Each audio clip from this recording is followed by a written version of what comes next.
Estamos de volta com o programa Bíblia Fácil, hoje o que Jesus ensinou sobre o dinheiro. Estamos estudando a respeito dos dízimos e das ofertas. Tínhamos aqui uma pergunta ao terminarmos o primeiro bloco. Mário, sua vez? Pastor, as primícias que Abel e Caim deram são dízimos ou ofertas? Nesse momento do Jardim do Éden, eles levaram uma oferta de gratidão. Então, eles trouxeram das primícias do seu rebanho, deveriam oferecer ao Senhor. Por que Deus queria que das primícias do rebanho eles oferecessem? Porque os animais oferecidos apontariam para o Messias. É por isso que Deus não se agradou da oferta de Caim. Porque Caim deveria ter ido buscar um animal também para levar, e não do cereal que ele cultivava. Por isso diz a Bíblia que Deus não se agradou da oferta de Caim, porque Deus pediu primícias do rebanho, porque na morte daquele animal estaria tipificado a vinda do Messias. E os cereais que Caim trouxe não tinham essa tipologia. Então ali nós não temos nenhuma associação ainda com o dízimo, mas é o início do sistema sacrificial que vai apontar para o Messias. Por outro lado, pastor, pretendo saber,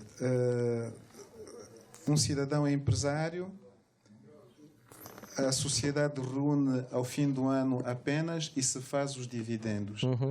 Então, ele, neste caso, os seus rendimentos, é isto que ele vai receber. É daí que ele vai tirar o dízimo. Exatamente. Por isso não tem que ser necessariamente todos os meses. Não.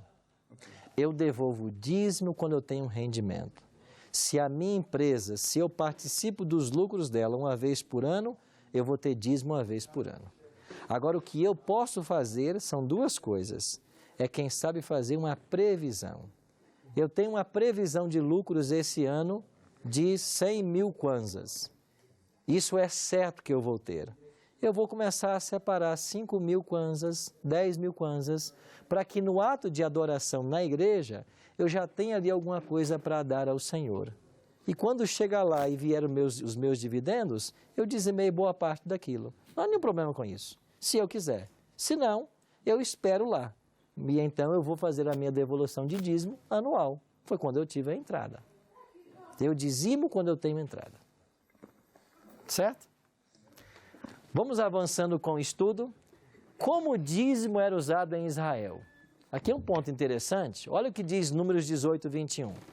Aos filhos de Levi, dei todos os dízimos em Israel por herança, pelo serviço que prestam, serviço da tenda da congregação. Você está lembrado que Jacó teve 12 filhos, um deles era Levi, e os filhos de Levi, os descendentes de Levi, da tribo de Levi, ficaram responsáveis por serem os líderes religiosos da nação. Então, todas as 11 tribos, quando o povo chegou lá em Canaã, liderados por Josué, cada uma das 11 tribos recebeu uma porção de terra. A terra de Canaã foi dividida em 11 partes. Levi não recebeu. E o que fez a família de Levi? Eles passaram a atuar no tabernáculo, no templo, no santuário que Moisés construiu, depois no templo que Salomão construiu. Então os levitas trabalhavam no templo, prestando serviço sagrado ao Senhor. As 11 tribos cultivavam a terra, devolviam seus dízimos e os levitas mantinham a obra do Senhor e se alimentavam desse dízimo. E para isso eles não tinham herança na terra. Então os levitas era quem faziam uso do dízimo para a sua manutenção e para a manutenção do serviço sagrado no santuário, na tenda de Moisés e depois no templo de Salomão. Então isso era praticado no Antigo Testamento. Quando vamos para o Novo Testamento, agora temos um evento. Qual foi o evento? O santuário perdeu sua validade. Porque quando Cristo foi crucificado na cruz, todo aquele sistema de sacrifícios teve seu fim. Porque os animais eram sacrificados apontando para o Cordeiro. Mas quando o Cordeiro veio, Cristo deu fim ao sistema sacrificial. Então, o trabalho dos levitas terminou com a morte de Jesus. E agora? no Novo Testamento. Acaba então os dízimos. Como que vai prosseguir isso? É Paulo quem vai dar a diretriz. Olha o que diz Paulo. Não sabeis vós que os que prestam serviços sagrados do próprio templo se alimentam? E quem serve ao altar, do altar tira o seu sustento? Assim ordenou também o Senhor aos que pregam o Evangelho, que vivam do Evangelho. Então, quem são os levitas modernos? Os pregadores do Evangelho, que são chamados de padres, sacerdotes, pastores, presbíteros, não importa a terminologia, mas quem é hoje que pode sobreviver do dízimo? Os que prestam serviço ao Senhor pregando o Evangelho. Vamos avançando e nós vamos esclarecendo os pontos. Os levitas eram responsáveis pelo serviço religioso do templo, por todas as cerimônias, pelo ensino, era a responsabilidade deles. Hoje, aqueles que estão liderando o serviço religioso, que estão ensinando a igreja, eles podem sim sobreviver do dízimo. Então, o dízimo é recolhido para a manutenção do ministério e para o avanço da obra de Deus. O dízimo só pode ser usado para duas coisas: para manter quem está envolvido na pregação do Evangelho e para fazer avançar o Evangelho. Só para isso. Se você usar o dízimo para outra coisa, você está desviando o propósito original. Agora, eu falei que a questão financeira envolve dois pontos: dízimo e oferta. Vamos para a oferta? Além do dízimo, o que mais devemos trazer ao Senhor? Salmo 96, 8. Tributai ao Senhor a glória devida ao seu nome, trazei oferendas e entrai nos seus átrios. Trazei oferendas. Oferendas e ofertas é a mesma coisa. Próximo verso da Bíblia, Malaquias 3, 8. Roubará o homem a Deus? Todavia vós me roubais e dizeis, em que te roubamos? Nos dízimos e nas ofertas. Então são duas coisas. Eu tenho que ser fiel dizimista e eu tenho que ser fiel ofertante. Isso é responsabilidade do cristão que tem rendimento. Quem não tem rendimento não tem essa responsabilidade. Agora, como é que é a oferta, pastor? Se o dízimo expressa a minha honestidade, a oferta expressa a minha gratidão. Por que eu devolvo o dízimo? Porque eu sou grato? Não. Eu devolvo o dízimo para ser honesto. Porque se eu não dou o dízimo, eu sou ladrão. E por que eu devolvo a oferta? Para ser grato. Aí o dízimo, Deus coloca o percentual. E a oferta? Deus não coloca percentual. Não tem na palavra um percentual para a minha oferta. E olha o que diz a palavra de Deus. Não está aqui, mas o apóstolo Paulo diz em sua primeira carta aos Coríntios, capítulo 9, versos 6 e 7, cada um contribua. Vamos ler esse texto? Eu acho que é importante, ele não está no slide, mas ele fala sobre os parâmetros para a oferta e é importante que nós leiamos. 1 Coríntios, capítulo 9, deixa eu ver se é o primeiro ou é o segundo. Eu acho que é 2 Coríntios.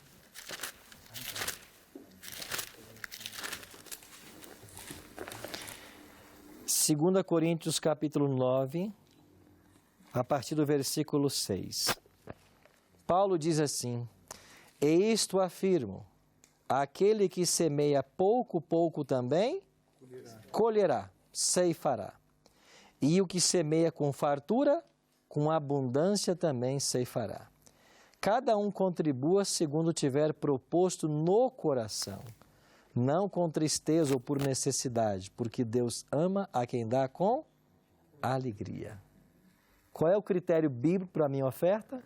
Cada um contribua segundo tiver proposto no seu coração. Então, Deus não estabeleceu um percentual de oferta.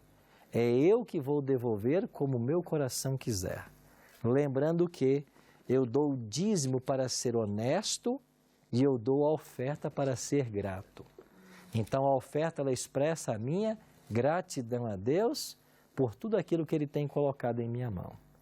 E a promessa de Deus, nós temos que ler também. Eu não li a promessa, né? Ela está aqui em Malaquias, capítulo 3, nós só lemos o verso 8, mas há uma linda promessa aqui nos versículos 9 e 10. Assim diz o Senhor através do seu profeta. Versículo 10, Malaquias 3, 10.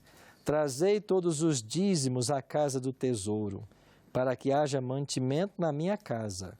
E provai-me nisto, diz o Senhor dos Exércitos, se eu não vos abrir a janela do céu e não derramar sobre vós bênçãos sem o quê? Sem medida. O que é bênção sem medida? Nada vai faltar para você. Então, quem é fiel a Deus nos dízimos e nas ofertas, nada vai faltar para ele. Agora, olha o que diz Lucas no capítulo 21. Estando Jesus a observar, viu os ricos lançarem suas ofertas no gasofilácio. Também viu certa viúva pobre lançar ali 2 pequenas moedas. E disse, verdadeiramente vos digo que esta viúva pobre deu mais do que todos, porque todos estes deram como oferta daquilo que lhes sobrava. Esta, porém, da sua pobreza, deu tudo o que possuía, todo o seu sustento. Quem é que dá mais dízimo e dá mais oferta numa igreja? Um empresário que tem um grupo de empresas e reúne ali milhões de kwanzas todo mês? Ou alguém que tem um salário baixo e devolve lá, quem sabe, quantos kwanzas? 5 kwanzas? 5 kwanzas por mês. Os dois deram dízimo. Quem deu mais? Hã? Tem que ser analisado na ótica bíblica. Na ótica bíblica, quem deu mais? É o empresário. Na ótica divina, é aquele que tem pouco, porque deu uma oferta que ele necessitava. Não é oferta. Eu estou dando um exemplo de um dízimo. empresário e uma pessoa bem pobre. Ambos devolveram seu dízimo numa igreja. Um valor exorbitante de um empresário e 5 kwanzas de uma pessoa pobre. Quem deu mais? Os dois deram, ninguém deu mesmo. Exatamente. Os dois deram iguais. Porque Deus também tem uma moeda. E sabe qual é a moeda divina? Não é o kwanza, não é o dólar, não é o real, é o percentual. Moeda divina é porcentagem. Então, se eu devolvi 10% de 1 milhão de kwanzas, ou se eu devolvi 5% de 100 kwanzas, eu dei o dízimo, né, das 100 kwanzas, eu devolvi a mesma coisa para Deus. A moeda de Deus é o percentual. É por isso que Deus elogiou a oferta da viúva. Porque ela deu menos? Não. Deus elogiou porque ela deu tudo. Enquanto que os fariseus davam daquilo que lhes sobrava. Dízimo é uma questão de espiritualidade. Só devolve dízimo o cristão que é fiel e é espiritual. O cristão que compreendeu que tudo o que ele tem e é pertence ao Senhor. E se eu não posso roubar ao Senhor, se eu não posso reter aquilo que não é meu, eu tenho que devolvê-lo. Mário. Pastor, nós aqui estamos a falar de ofertas. E a oferta não estabelece efetivamente uma percentagem. Certo. E na ótica de Jesus, aqui, a pobre viúva deu muito mais do que todos aqueles que deram. Então tem que haver uma base para nós estabelecermos uma comparação. Né? Porque se não houver um padrão de referência, eu nunca saberei quando é que estarei a dar certo ou errado. Porque qualquer um de nós estará sujeito a essa observação que Deus está fazendo aqui. Muito boa a sua pergunta. Só que no próprio texto, eles nos ajudam já a entender. Olha o que diz aqui. Os ricos lançavam suas ofertas no gasofilácio, mas quando um judeu ia ofertar, havia um verdadeiro cerimonial, porque trombetas eram tocadas. E o momento de eu lançar a minha oferta no gasofilácio, tinha que haver o toque da trombeta para que as pessoas vissem quanto que ali eu estava depositando. Mas quando chegou a hora da viúva pobre, ela tentou se esquivar ao máximo que podia, porque ela só tinha 2 moedinhas. E ela, tentando não ser percebida, ela colocou e se retirou. Quem sabe todos os que estavam ali não perceberam. Mas ninguém escapa aos olhos de Jesus. E quando Jesus viu aquilo, porque nada escapa ao seu olhar, ele disse para os discípulos: quem é que devolveu mais dízimo hoje aqui? E quem sabe Pedro mais afoito, né? Ah, foi aquele empresário que passou ali, o terceiro na fila.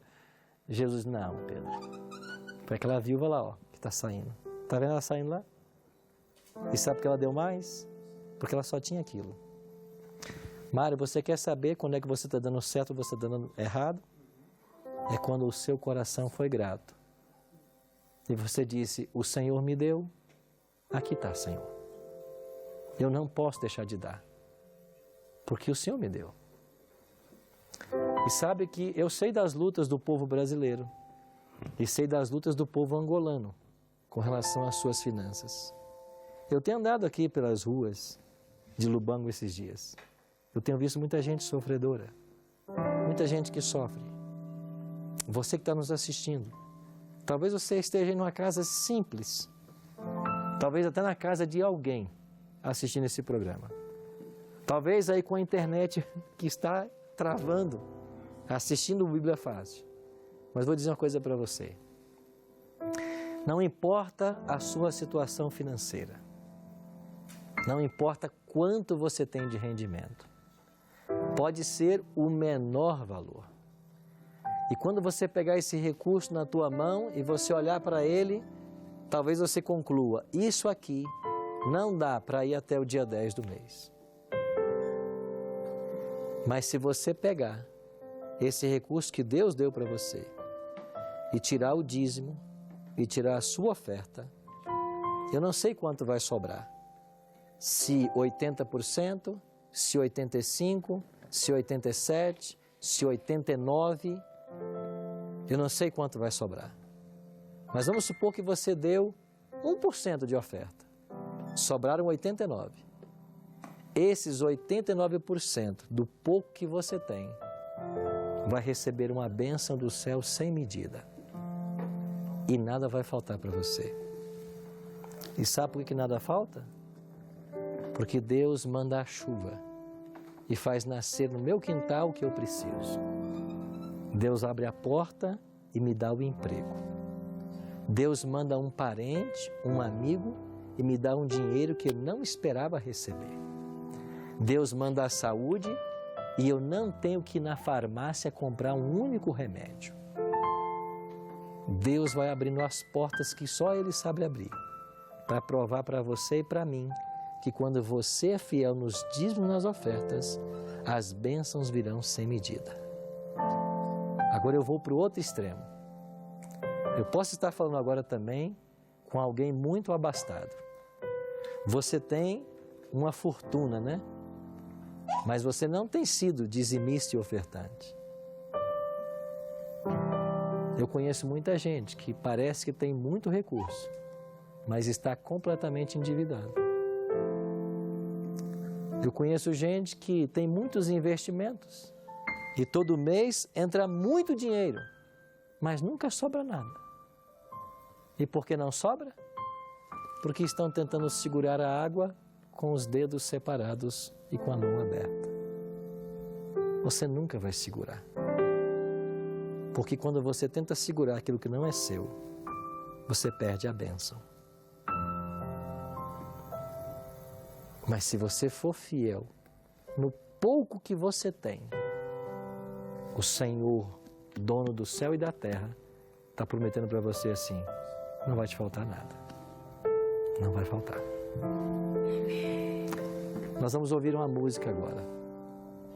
E enquanto ouvirmos, eu queria que vocês se perguntassem: eu tenho rendimento? Não. Então o assunto é importante para você, mas não é uma prática que você tem. Não tem que estar preocupado com ela agora. Não, pastor, eu tenho rendimento. Você tem sido fiel dizimista e ofertante? Você quer a bênção do Senhor? Você quer ser fiel a Ele? Então você tem que tomar no seu coração a decisão.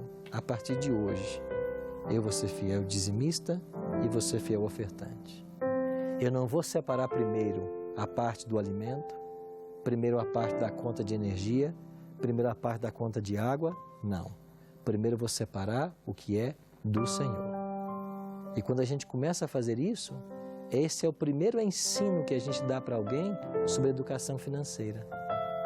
Viver dentro daquilo que tem. Não gastar mais do que aquilo que recebe. Isso é educação financeira bíblica. E nós esperamos uma igreja equilibrada, onde ninguém dependa de ninguém e onde haja nos cofres da igreja recursos para fazer a obra avançar. Pensa nisso, enquanto a gente ouve essa música.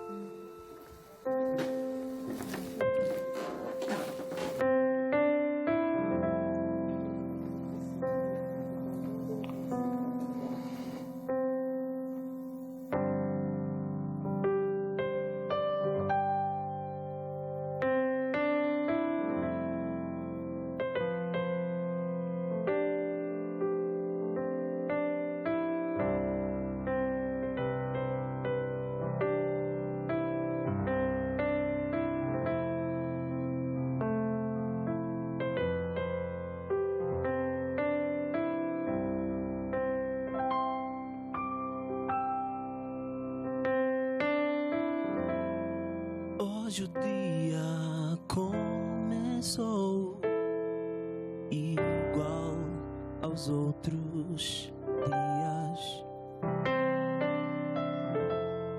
Continua azul o céu e ainda irradia o sol.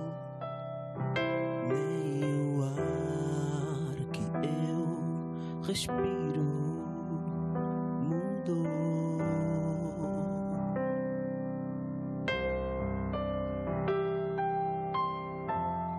Até mesmo a canção que vem do meu coração continua sem concórdia musical, e triste é minha voz. O dia chegará em que tudo isso mudará. E o meu interior sempre quis te encontrar num lugar onde eu respiro sopros de amor,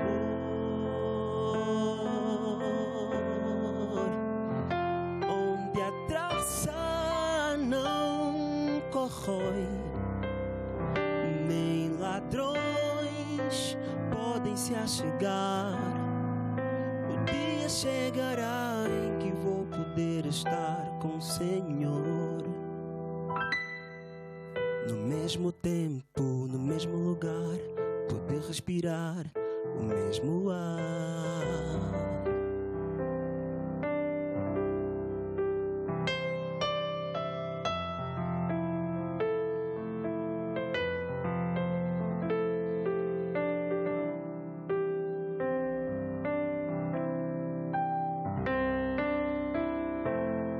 E os tempos vêm e vão, primavera, outono, inverno e verão. Continuo nesse chão e o pecado ainda rói o meu coração, e a vida de ilusão que escolhi viver vai passar. E o meu interior sempre quis te encontrar num lugar onde eu respiro sopros de amor,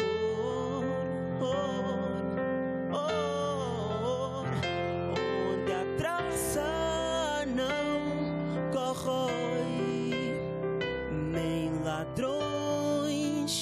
podem se achegar,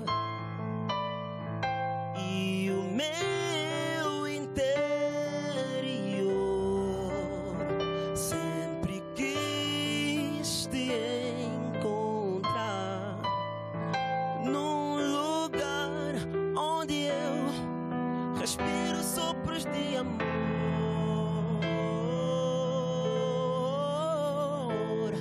onde a traça não corrói, nem ladrões podem se achegar.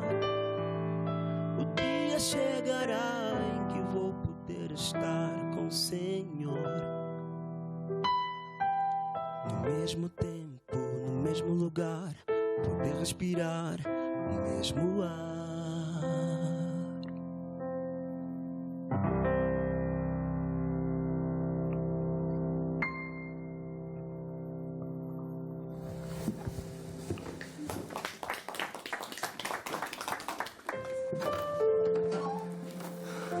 O tempo está chegando, quando nós iremos para um local onde nós teremos tesouros que a traça nem a ferrugem corrói.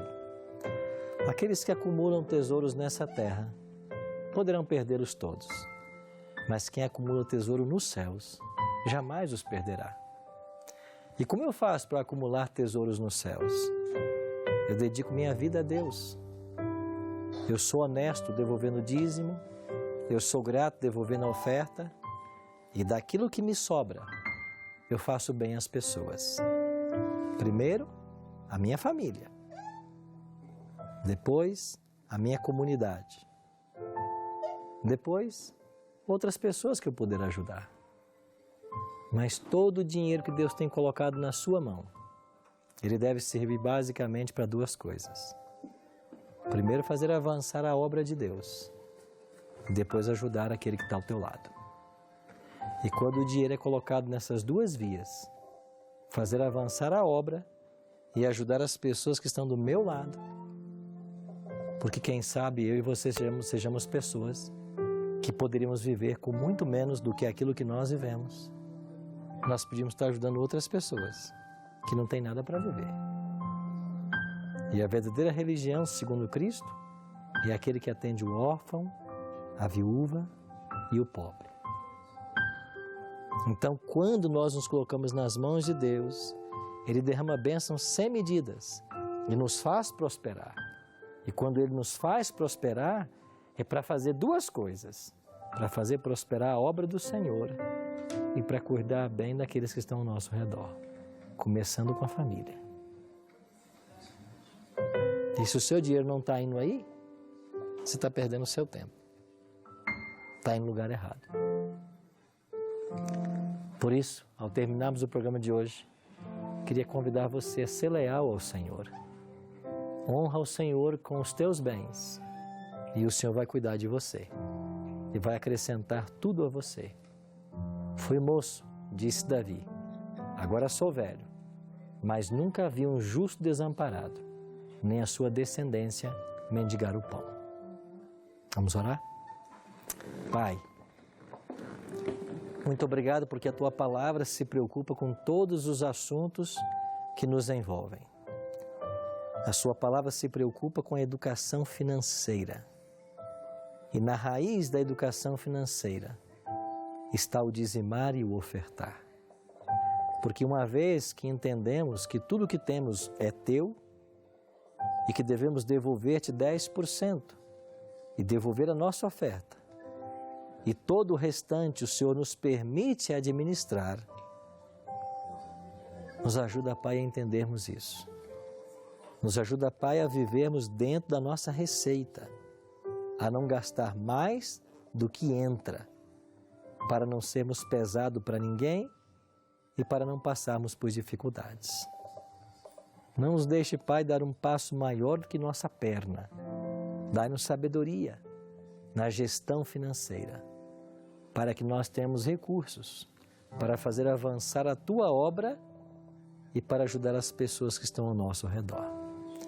Abençoe a todos nós aqui, nesse hotel, a cada família dos nossos convidados.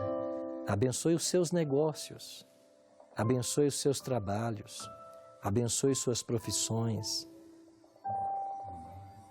Coloca a tua bênção sobre cada um deles. E para que à medida que eles prosperem, eles sempre reconheçam o Senhor como dono de tudo. Abençoe aqueles que estão nos ouvindo em casa. Faz prosperar a lavoura. Faz prosperar a empresa, os negócios.